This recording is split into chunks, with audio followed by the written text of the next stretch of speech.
Assalamualaikum warahmatullahi wabarakatuh. Selamat datang di channel YouTube Borin Vlog. Di kesempatan ini saya ingin mengisahkan sebuah legenda, yaitu Masumai penunggu Gunung Dempo. Gunung Dempo yang kita ketahui terletak di perbatasan Provinsi Sumatera Selatan dan Provinsi Bengkulu, tepatnya berada di kota Pagar Alam. Bagaimana kisah legenda Masumai penunggu Gunung Dempo ini? Silakan disimak kisahnya berikut ini. Sebelum kerajaan Sriwijaya berdiri, dataran rendah sekeliling Gunung Dempo adalah negeri kecil yang terkenal ke negeri-negeri tetangganya.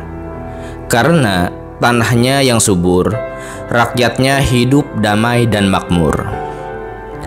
Ketika terjadi gempa yang dahsyat, raja dan permaisuri negeri itu serta seorang putra mereka tewas tertimpa reruntuhan istana. Namun, putri bungsu yang masih berusia 14 tahun selamat dari bencana gempa tersebut. Namanya adalah Putri Bayu Ruwayu. Menurut hukum adat ketika itu, Putri Bayu Ruwayulah yang harus memegang kekuasaan sebagai raja dengan gelar ratu. Karena beliau masih di bawah umur, pemerintahan dilakukan oleh pejabat inti istana di bawah pimpinan Datuk Pakantudong, adik kandung permaisuri almarhum. Seluruh rakyat yang sejak dulu mencintai rajanya bergotong royong memperbaiki istana yang rusak akibat gempa dahsyat tersebut. Tak lama kemudian, istana itu kembali seperti sedia kala. Istana itu berada dekat di kaki Gunung Dempo, yang dewasa ini lebih dikenal dengan kota Pagar Alam. Halaman dan tamannya yang luas sejak dulu dipagari dengan tanaman hutan. Oleh karena itu, orang menyebutnya istana yang berpagar alam. Setelah Putri Bayu Ruwayu berusia 17 tahun, rakyat menobatkannya sebagai ratu kerajaan. Sementara yang menjalankan pemerintahan tetap Datuk Pakantudong dengan jajaran istana lainnya. Menurut hukum adat, siapa kelak yang menjadi suami Putri Bayu Ruwayu, maka dialah yang akan menjadi raja. Putri Bayu Ruwayu sangat cantik jelita, sebagaimana hidupnya sejak kecil. Setelah menjadi ratu, dia tetap bergaul biasa dengan seluruh lapisan rakyatnya. Oleh karena itu, seluruh lapisan rakyat sangat sayang dan mencintainya. Sementara itu, di daerah pantai barat Pulau Sumatera, ada sebuah negeri kecil diperintah rajanya yang bergelar Parojingga. Raja yang serakah dan kejam. Pasukannya banyak dan kuat sebab biasa berperang. Parojingga sudah lama mendengar kerajaan di lembah Gunung Dempo yang subur dan rakyatnya yang makmur. Maka raja itu mengirim 3 orang utusan untuk menyelidiki kerajaan di lembah Gunung Dempo itu.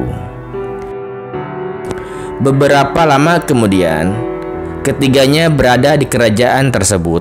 Mereka menyelidiki segala sesuatunya. Ketika kembali, pimpinan penyelidik itu menceritakan kepada Parojingga tentang kerajaan yang sangat subur dan kaya dengan hasil buminya. Raja di negeri itu seorang putri, gadis remaja berusia 17 tahun. Ujar penyelidik itu kepada Raja Parojingga. Muda belia dan cantik jelita, pemerintahan dijalankan oleh Datuk Pakantudong. Menurut adat dan hukum di sana, siapa yang kelak jadi suami putri yang bernama Bayu Ruwayu, dialah yang akan menjadi raja. Ujar sang penyelidik menjelaskan.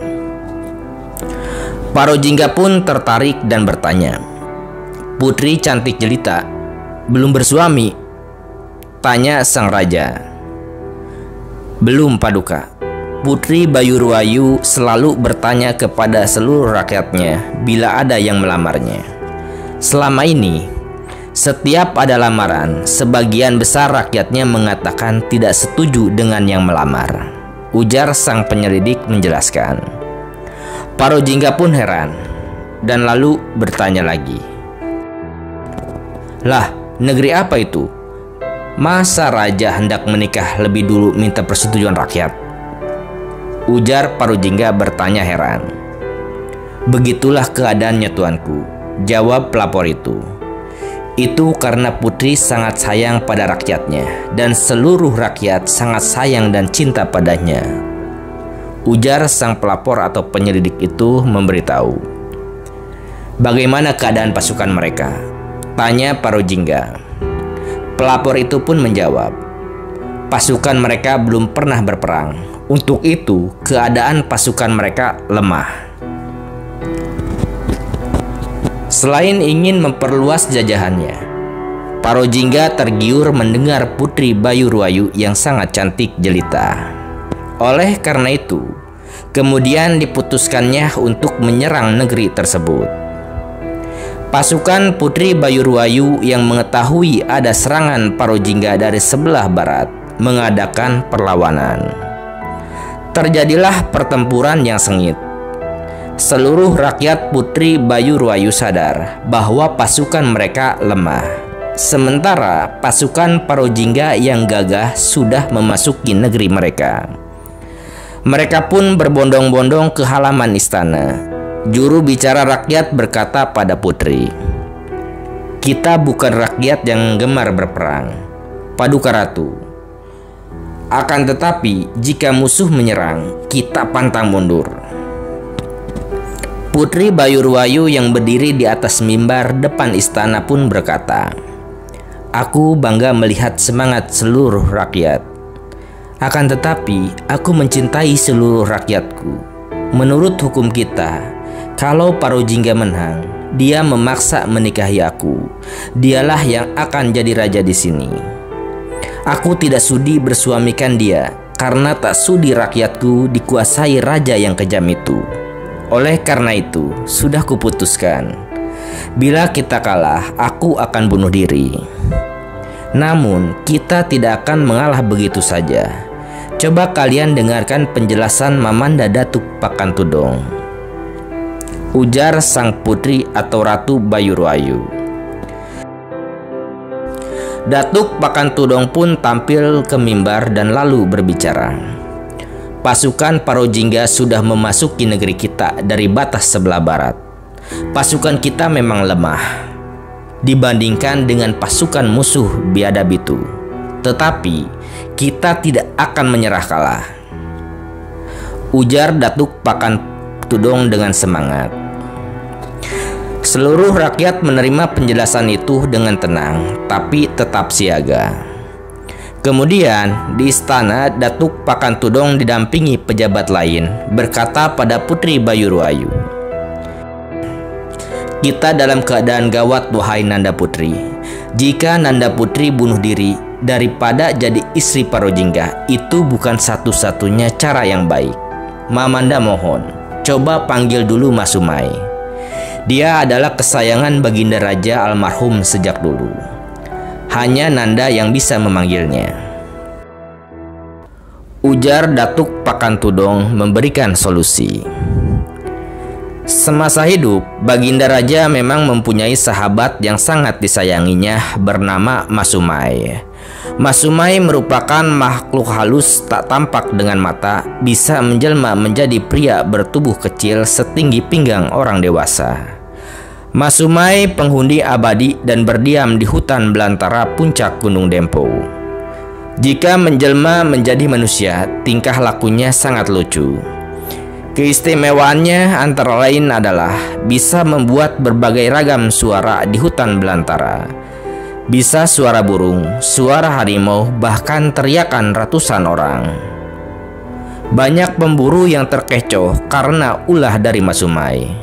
Oleh karena itu, sejak dahulu seluruh binatang di rimba raya sayang dan sangat hormat pada Mas Sumai, sebab banyak menolong mereka. Putri Bayurwayu pun masuk ke kamarnya dan pertama kali dicobanya memanggil Mas Sumai. Hanya beberapa detik Mas Sumai pun sudah berada di kamar tersebut, menjelma menjadi manusia kecil dan lalu berkata, "Terima kasih karena Tuan Putri sudi memanggil aku. Ada apa gerangan Tuan Putriku?" Tanya Mas Sumai. Putri yang duduk di ranjangnya menjelaskan pokok persulitan, kemudian bertanya, "Bolehkah Mamanda Datuk dan yang lain kusuruh masuk ke kamar ini?" Tanya sang putri. Setelah Datuk dan 4 penjabat lain masuk ke kamar, Mas Sumai melompat ke ranjang langsung duduk di pangkuan Putri. Putri Bayurwayu memeluk Mas Sumai di pangkuan bagaikan memeluk anak kecil. Semua yang hadir menceritakan bencana yang sedang mengancam negeri itu. Mas Sumai dengan tingkahnya yang lucu pun berkata, "Hihihihehe, itu soal mudah, asalkan Paduka Putri mau menurut rencanaku," ujar Mas Sumai. Kemudian Mas Sumai menjelaskan panjang lebar apa yang harus dilakukan oleh Putri dan seluruh rakyatnya. Alhasil, ketika 10 hari berperang, pasukan Parojingga berhasil memasuki seluruh negeri. Pasukan yang dipimpin oleh Parojingga sendiri tiba di istana menjelang tengah hari. Semua heran karena istana itu dikelilingi pagar alam yang penuh onak dan duri. Musuh itu menuju pintu gerbang masuk, tidak ada pasukan. Yang ada ialah rakyat menanti dengan diam. Parojingga pun memasuki istana dan ternyata kosong. Putri Bayurwayu dan sejumlah pasukan pengawal istana serta Datuk Pakantudong sudah dibawa oleh Mas Sumai ke gunung. Sesuai dengan rencana, ketika pasukan Parojingga tiba, ada beberapa pasukan Putri yang berlari ke gunung. Pasukan Parojingga yang melihat pasukan yang lari ke gunung itu lalu melapor kepada rajanya. Rakyat banyak yang mereka tanyai menjelaskan, Putri Bayurwayu baru saja lari ke atas gunung bersama pasukannya. Parojingga yang berang menyusun pasukannya 3 kelompok dan mengejar ke rimba raya lereng gunung. Tiba di lokasi yang sudah diperhitungkan, Mas Sumai mengganggu pasukan sayap kanan musuh. Dibuatnya suara orang ramai di sebelah kanan pasukan itu dan berteriak, "Serang! Panah! Maju!" disertai suara dedaunan gemerisik. Pasukan sayap kanan Parojingga itu pun terkejut dan langsung menghadap ke kanan dan maju mengejar. Sementara itu, pasukan Putri yang disiapkan menyerang musuh itu dari belakang.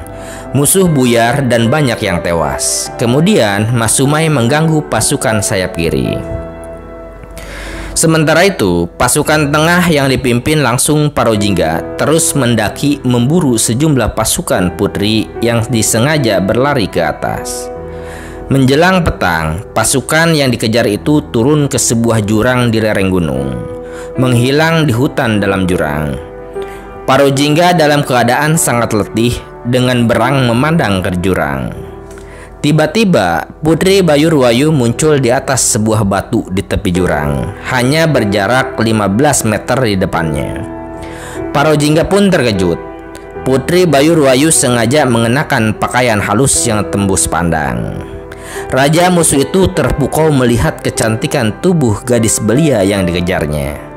Kemudian Putri Bayurwayu berkata, "Kau sudah menang, wahai Parojingga. Menurut hukum kami, jika kau menikahi aku, maka kau akan jadi raja di sini. Tapi aku tak sudi jadi istrimu. Pulanglah ke negerimu sana," ujar Putri Bayurwayu. Mendengar itu, Parojingga yang masih ngos-ngosan napasnya sangat marah. Diperintahkan pasukannya, "Tangkap putri itu." Kepala pasukan di sisinya maju hendak menangkap sang putri, tapi tertegun karena putri itu berkata, "Ingat Parojingga, menurut hukum kami, pria mana yang pertama kali memegang bagian tubuhku, maka dialah yang jadi suamiku." Mendengar itu, Parojingga marah dan beranjak hendak maju untuk menangkap putri tersebut. Tapi tiba-tiba Mas Sumai membuat suara ratusan orang di sebelah kiri berteriak, "Serang!" Parojingga pun terkejut lagi dan menoleh ke arah kiri. Pasukannya yang ganas langsung maju ke semak hutan sebelah kiri. Pasukan putri yang sudah disiapkan di sebelah kanan menyerang dari belakang. Sementara itu, puluhan binatang buas terdiri dari singa, harimau, beruang, serigala, gajah, dan ular berbisa yang sudah diminta oleh Mas Sumai siap di sebelah kiri, menyerang pasukan musuh yang maju ke kiri. Seekor singa dan seekor harimau besar lalu menerkam Parojingga. Raja yang ganas dan gagah perkasa itu pun tewas karena tubuhnya dikoyak-koyak oleh kedua binatang buas tersebut. Nah, seperti itu kisah legenda atau dongeng Mas Sumai penunggu Gunung Dempo. Cerita ini adalah dongeng. Tidak ada orang yang percaya bahwa cerita ini pernah terjadi. Namun, sampai sekarang di kaki Gunung Dempo ada kota besar bernama Pagar Alam dengan kebun teh yang luas. Menurut cerita, hingga sekarang Mas Sumai adalah penunggu Gunung Dempo. Sampai sekarang sering membuat sesat orang yang naik ke gunung hendak berburu binatang. Nah, seperti itu kisahnya. Terima kasih sudah menyimak di channel YouTube Borin Vlog. Silahkan simak kisah, legenda, cerita rakyat, dongeng, ataupun sejarah yang tersedia di channel ini. Terima kasih. Assalamualaikum warahmatullahi wabarakatuh.